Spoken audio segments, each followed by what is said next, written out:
नमस्कार। चीन और भारत का जो सीमा विवाद है उसके संदर्भ में चीन अभी लद्दाख में आके बैठा हुआ है। अभी का ही समय चीन ने क्यों चुना लद्दाख आने का? पहले भी आ सकता था, बाद में भी आ सकता था। ये बड़ा ही गंभीर प्रश्न है, इस पर विचार होना बहुत ज़रूरी है। अभी आने का प्रश्न बार बार इसलिए उठ रहा है कि दुनिया में अगर कोई एक देश जो बहुत सारी परेशानियों में जी रहा हो वो चाइना है। चाइना जितनी परेशानियों में अभी है दूसरा कोई और मुल्क नहीं है दुनिया में। फिर भी वो एक और परेशानी मोल लेने के लिए लद्दाख में पहुंच गया है। वो भी क्या, 4 डिवीज़न फौज लेके आए हुए हैं। करीब करीब 60-70 हज़ार सेना लेके आए हुए हैं। 60-70 हज़ार सेना लेकर के पेट्रोलिंग करने कोई नहीं आता है, युद्ध करने आता है। और दूसरी बात, जो टेंट बना के बिठा हुआ है वो टेंट भी कंक्रीट पर बना हुआ है, ईंट पत्थर पर बना हुआ है। ऐसा नहीं कि कपड़े का टेंट है उठा के निकल के चले गए, सो भी नहीं है। और तीसरी बात, जो आए हुआ है भारत की सीमा के अंदर आए हुए हैं, हमारी ज़मीन पर, इतना बड़ा रिस्क। और चौथी बात कि उसने हमारे 20 सैनिकों की जान ले ली है।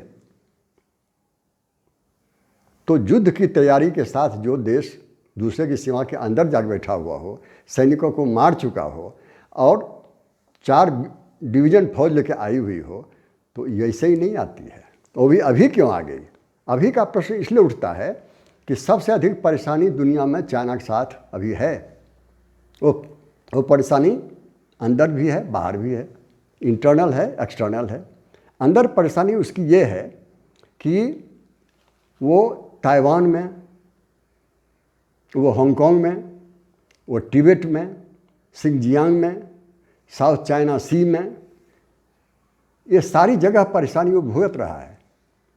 कहीं शांति नहीं है उसको वहाँ पर। और कोरोना का वो जनक है, तो कोरोना ने भी अच्छी तरह घायल चाइना को किया है, दुनिया को तो किया ही, खुद चाइना को भी नहीं छोड़ा उसने। और एक और बात है कि वहाँ का आर्थिक विकास बहुत नीचे जा रहा है। बहुत सारी कंपनियाँ वहाँ से बाहर जा रही हैं, उसके कारण वहाँ अनएम्प्लॉयमेंट भी बहुत बढ़ गया है। इतनी सारी परेशानियों में जो जी रहा हो वह देश एक और परेशानी मोल लेना क्यों चाहेगा? What triggered Chinese incursion in Ladakh at this point of time? This is very very important question. It has to be answered, it has to be discussed. यही आज का हमारा टॉपिक है, इस पर हम बात करेंगे. तो परेशानी क्या क्या है चाइना की, जो हमने कहा आपको कि आंतरिक परेशानी क्या है, तो आंतरिक परेशानी आपको बता दिया. अब रही बात एक्सटर्नल परेशानी क्या है. एक्सटर्नल परेशानी में सबसे बड़ी परेशानी यह है कि उसका ट्रेड वॉर अमेरिका के साथ चल रहा है. एक बात जान लीजिए, अमेरिका का सबसे बड़ा एक्सपोर्टर कोई है तो चीन है.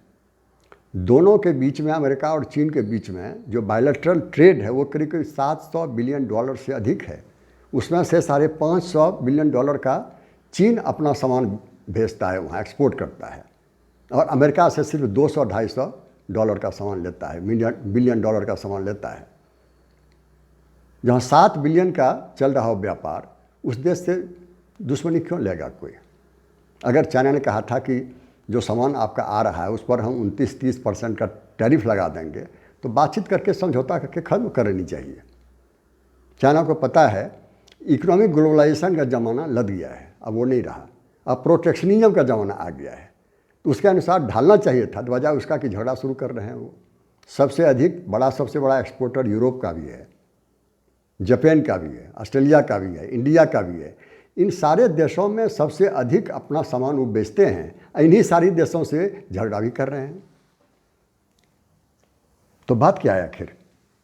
तो ये सारी परेशानियों में जीने वाला चाइना एक और परेशानी ले लिया कि कोरोना जब वहाँ पर पता चल गया था कि दुनिया में अब कोरोना फैल सकती है, वहाँ का वायरस, तो रूल के अनुसार, इंटरनेशनल लॉ के अनुसार 24 घंटे के अंदर में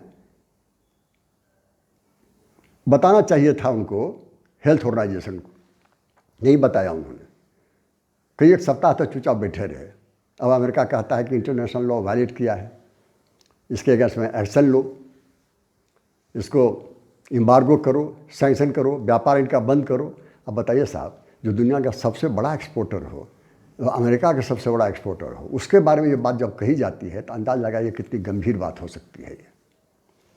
इतना ही नहीं, ये एक दिन क्या किया कि साउथ चाइना सी में चीन का एक पानी वाला जहाज़ जा रहा था, उसी के नज़दीक एक वियतनाम का पेट्रोलिंग बोट भी अपनी सीमाओं के अंदर में पेट्रोलिंग कर रहा था। चीन वाला गया, उस वियतनाम के उस छोटे से बोट को डुबा दिया। कितना गैर जवाबदेह बात होती है इतने बड़े मुल्क के लिए। इसके कारण क्या हुआ है कि जितना भी साउथ ईस्ट एशिया में जितने भी देश हैं, मलेशिया है, इंडोनेशिया है, थाईलैंड है, सो मेनी कंट्री है, इंडोनेशिया है, सब के सब परेशानी में है। क्या कर रहा है ये? एक और नई परेशानी लिया पहली बार। जो रूस उसका बहुत बढ़िया दोस्त था, उसके बारे में कह रहा है कि रूस के स्टेट की एक राजधानी है, उसका नाम है व्लादिवोस्तोक। वो चाइना और रूस की सीमा के नज़दीक है। वो कहता है कि वो ये जो है वहाँ की राजधानी वो हमारा है, चाइना का है। अब बताइए भला, पूरे ये पैसिफिक का जो व्यापार होता है रसिया का, उसका वो हेडक्वार्टर है। अब उसके बारे में कह रहा है कि वो हमारा है। एक और दुश्मनी मोल ले ली उन्होंने। उसके बाद फिर जो इकोनॉमिक कॉरिडोर चल रहा है, बहुत बड़ा प्रोजेक्ट है पाकिस्तान होकर के, उसके पाकिस्तान और चीन के बीच में भी वहाँ परेशानियाँ पैदा हो रही हैं। तो जिस देश को इतना इंटरनल और एक्सटर्नल परेशानी रहा हो, वो एक और परेशानी लद्दाख आके क्यों लेगा? ये छोटा मोटा प्रश्न नहीं है। क्या चाइना दुनिया का जो सुपर पावर है वो बनना चाहता है? तो सुपर पावर की वैकेंसी किधर है? वो तो अमेरिका बैठा हुआ है। सुपर पावर बनने के लिए अभी जो है यूनिलैटरल वर्ल्ड ऑर्डर है, अभी बायलैटरल नहीं है जो दो आदमी बन जाए। सोवियत ऐसा था और चाइना था, कोल्ड वार के टाइम में दो सुपर पावर हुआ करते थे। बायलैटरल यूनिपोलर वर्ल्ड था उसमें। अभी एक ही यूनिपोलर वर्ल्ड है, तो वैकेंसी तो है नहीं। उसके लिए उसको फौजी तरीके से परास्त करना पड़ेगा अमेरिका को, या इकोनॉमी में विकास में अमेरिका से आगे जाना पड़ेगा। वो संभव नहीं है, न इकोनॉमी में न फौजी तरीके से अमेरिका को पीछे हटाना। तो फिर बायलट चाहता है कोल्ड वार हो जाए, चाइना रसिया और सोवियत रसा और अमेरिका की तरह। कोल्ड वार भी नहीं हो सकता, क्योंकि कोल्ड वार का मूल कारण था इकोनॉमिक पॉलिसी का डिफरेंसेस। सोवियत रूस की इकोनॉमी जो थी, वो इकोनॉमी थी कम्युनिस्टिक इकोनॉमी, कम्युनिस्टों की इकोनॉमी। और ये जो अमेरिका की पॉलिसी थी वो थी कैपिटलिस्टों की पॉलिसी, कैपिटलिज्म वर्सेस कम्युनिज्म की पॉलिसी थी। लेकिन चाइना के साथ क्या है? चाइना भले वो कम्युनिस्ट देश है, लेकिन इकोनॉमिक पॉलिसी वही है जो रसिया जो अमेरिका का है। ओपन मार्केट की जो पॉलिसी है वो चाइना का भी है, अमेरिका का भी है। सोवियत रूस की तरह कम्युनिस्टिक इकोनॉमी नहीं है।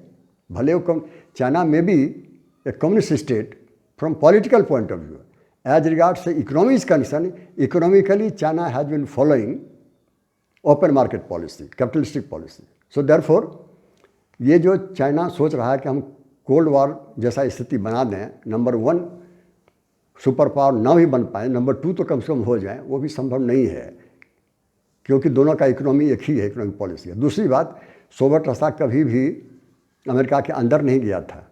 चाइना तो वहाँ व्यापार कर रहा है बैठे हुए $बिलियन का, और लाखों लाख चाइनीज वहाँ पर कोई नौकरी कर रहा है, कोई व्यापार कर रहा है, कोई कुछ कर रहा है, कोई कुछ कर रहा है।